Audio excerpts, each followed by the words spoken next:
Fundação Logosófica, em prol da superação humana. Olá! Quem não tem histórias do tempo de escola para recordar?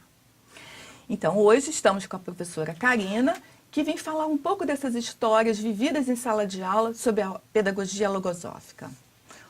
Seja bem-vinda, professora Karina. Como está? Muito obrigada pelo convite. É um prazer muito grande estar aqui e poder compartilhar com as pessoas as experiências que eu venho vivido com a pedagogia logosófica. Uma delas é que nesse ano de 2016, o projeto político-pedagógico do Sistema Logosófico de Educação é o conhecimento de si mesmo essencial para o entendimento global, em que todas as escolas elaboraram tarefas para serem executadas pelos alunos nas diversas disciplinas baseadas nesse tema. Então, existe um projeto anual que é encampado junto com a grade curricular nas escolas do Colégio Logosófico, nos colégios logosóficos, é isso? Está entendendo? Exatamente. Então, à medida que as disciplinas são ministradas pelos professores, nas diversas faixas etárias, desde a educação infantil até o ensino médio, no caso de Belo Horizonte, sim, e aqui no Rio de Janeiro, até o Fundamental 2, são realizadas tarefas relacionadas a esse tema. Como é um tema muito amplo, cada professor, de acordo com as características da faixa etária, destacou determinados subtemas. No caso da experiência que eu vou apresentar para vocês daqui a pouquinho, nós escolhemos o respeito, a paciência, a tolerância e a amizade. Por quê? Porque são crianças de 4º e 5º anos, de 9 a 11 anos, onde já começam a aparecer algumas características de pré-adolescência e onde nós vimos a necessidade de reforçar, na verdade, esses conceitos que já vêm sendo trabalhados desde a educação infantil no colégio. E que experiência que você vem trazer para a gente? São muitas, porque nós já estamos em novembro. Não temos tempo, temos que encurtar. Pois é. O que você achou de mais significativo para trazer? Uma delas começou de uma forma muito simples. Eu estava dando uma aula de substantivos. Você é professora de português? De português, no 4º ano. E, de repente, em sala de aula, os alunos começaram a brincar com esse copo. Ai, que graça! Né? Só que faziam esse barulhinho aqui, ó. Quase não atrapalhava a sua aula, né? Se eu não fosse professora que adotasse a pedagogia logosófica, e até antes mesmo de conhecer a pedagogia, eu posso afirmar para você, eu certamente daria um soco na mesa e diria, prestem atenção que a aula é sobre substantivos. No entanto, vendo aplicado a pedagogia já há algum tempo na minha vida, eu percebi naquele mesmo momento que estava vendo a atuação clara de uma deficiência que eu chamo de vaidade. Eu não posso ser menos importante do que um simples copo de plástico. Certeza. Portanto, a minha aula tem que prevalecer. E aí? Pois é, quando eu vi que isso estava acontecendo, eu falei, não. É a hora de eu minimizar essa reação e usar esse copo aqui a meu favor e a favor dos meus alunos. E como já havia a ideia de se trabalhar a narrativa de aventura, já se tinha pensado nisso, era um dos objetivos, e se tinha até pensado mesmo num livro, que os alunos escrevessem o livro, por que não aproveitar o copo, que chama-se Povinho Lendário? Mas de onde surgiu esse nome, Povinho Lendário? As crianças criaram. Olha, que interessante. Criaram. E eu vi que realmente ele era importante para eles. Então, as crianças criaram esse copo, deram o nome e a partir daí começou a escrita de um livro, é isso? Pois é, porque aí eu falei, que tal nós escrevemos As Aventuras do Povinho Lendário? Ótimo, prof, ótimo. Eu falei, então é a partir daí que a gente vai começar. E como é que se deu a coisa? Pois é, olha só, antes de eu começar a explicar o gênero textual, cada criança foi pegando um pedaço de papel que tinha e começou a escrever. E escrevia. E escrevia. Olha, só mostra para mim. Interessante. E escrevia. Eles que desenharam e foram E escrevendo. Escreveram uma folha, escreveram outra e já sentaram-se em duplas, o que eu também achei interessante. E iam dividir, né, com o colega a função? Iam. Só que cada um estava escrevendo de uma forma. E eu pensei comigo, como eu vou costurar tudo isso? Você arranjou trabalho, né? Isso vai virar um livro. Não é? Mas eu deixei a coisa acontecer. E foi interessante porque não houve movimento de indisciplina. Eu pude observar que cada um ouvia o que o outro estava dizendo, né? E que outras crianças, à medida que iam escutando o que os outros iam dizendo, iam dando sugestões para o comportamento das personagens, né? É claro que eu tinha um determinado tempo, e interessante também que foi começando a hora do recreio, ninguém queria recreio.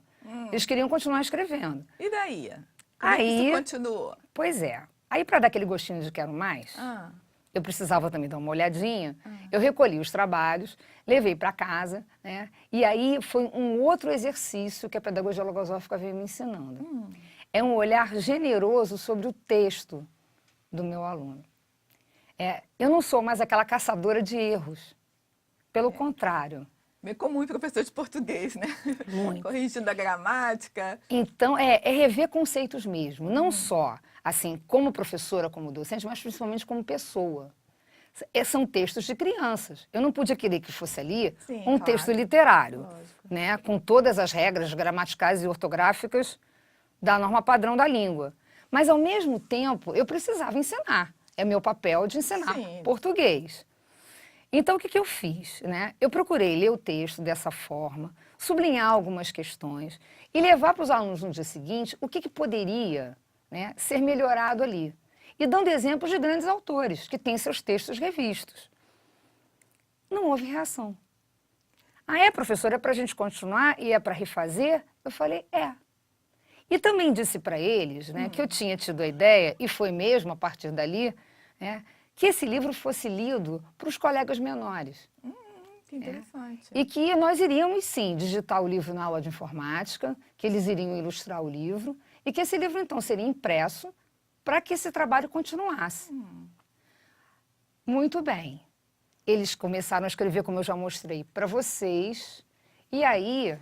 E você também tinha me falado que eles fizeram, na verdade, eles construíram todo o livro, né? Pois é. Eles não só criaram as histórias, depois eles foram para o computador, digitaram, eles ilustraram. Fala um pouquinho para a gente sobre isso. Falo sim. E um detalhe importante é que na hora que eles viam o erro no texto, né, eles conseguiram realmente perceber que é um princípio de acerto, né? Não se incomodaram com isso. Eles podiam corrigir, né? Pois é, e que poderiam corrigir, poderiam ser melhores com isso, né? E que outra coisa que a gente pode observar, no comportamento das personagens dos livros, que lindo. No comportamento das personagens, a gente observa os conceitos que vinham sendo trabalhados. Então, um respeitando o outro, um sendo paciente com o outro, as amizades que surgiam e até mesmo as características negativas que apareciam em determinados personagens, que sendo uma aventura, toda aventura tem um vilão, né? Toda aventura tem um herói. E acontecia, mas esses vilões iam mudando de comportamento no decorrer da história a partir desses valores.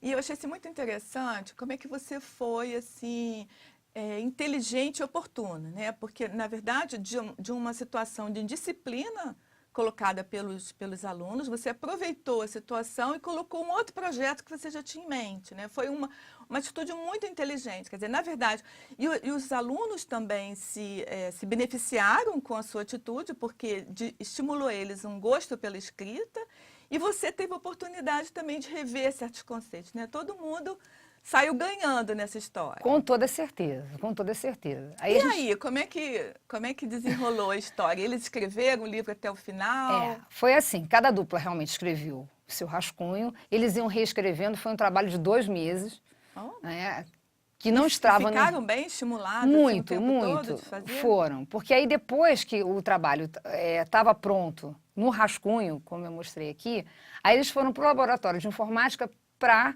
digitar o livro. Olha que interessante. E na hora que eles viram, é claro, né, que o trabalho digitado, ele tem uma outra apresentação, e eu aproveitei e trabalhei o gênero textual mesmo, que o livro tem o sumário, que tem os capítulos, cada capítulo tem o nome dos autores. E depois que o livro estava... E esse livro levou o nome deles também, né? Pois é, está aqui. A Carta Misteriosa está aqui com o nome dos alunos e aqui cada capítulo com os seus autores. Depois que o livro estava digitado, aí veio a ilustração, né? Que cada dupla ilustraria o seu capítulo. E eles fizeram ilustrações assim, um papel muito simples, E o papel da professora aqui, depois que o trabalho estava pronto, porque eles são os autores, na verdade, né, foi só o quê? Pegar a imagem, escanear e colocar. Foi só isso. E está aqui o trabalho feito.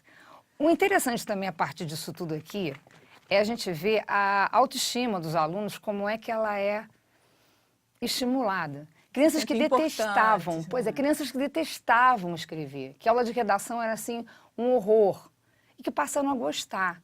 E depois eu soube de relato de pais que escreveram outros livros em casa, que começaram a rascunhar, né? E também continuou, porque a gente está agora em novembro, isso aqui começou mais ou menos em maio. E continua porque eles estão lendo agora para os menores. Eles apresentam, nós temos disponível uma tela grande em sala de aula, o livro como está digitalizado, eles vão contando para os menores. E é muito bonitinho de ver, porque aqui a gente exercita mais um valor, que é tão difícil, que é falar em público. A gente trabalha também a questão da eloquência. É porque eles tinham que apresentar para as turmas menores. Tinham. Né? E aí vencer a timidez numa hora dessas não é fácil. De forma alguma. Karina, foi muito bom tê-la aqui conosco. Gostou? Fique ligado. Acesse o portal Logosófico e fique sabendo de mais histórias tão interessantes como essa.